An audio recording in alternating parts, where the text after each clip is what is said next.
Инспекторатот на град Скопје на улица Ѓорѓи Капчев број 2 во Лисиче, општина Аеродром, од вчера започна со реализација на донесеното решение од страна на овластен инспектор за животна средина.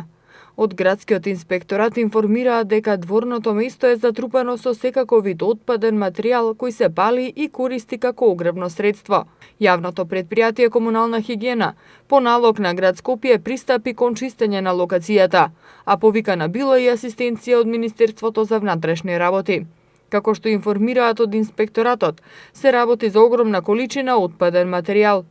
Комуналните редари исто така забележали повторно спалување отпад во реонот на Вардариште, пошто повикано е противпожарно возило, како и присуство на МВР, а пожарите се локализирани и изгаснати.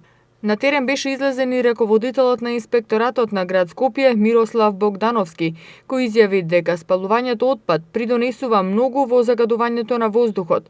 Меѓутоа се прават состаноци и координации за да имаат постојани дежурства, така што инспектори ќе има постојано на терен.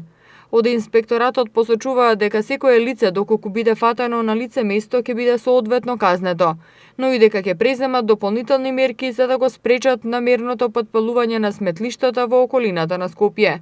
Имено на почетокот од месец октомври, инспекторатот на град Скопје изврши дислокација на над 220 парчиња користени гуми од автомобили и камиони на територија на Карпош. Од инспекторатот на град Скопје информираат дека гумите биле складирани за во зимскиот период да бидат употребувани како огревно средство.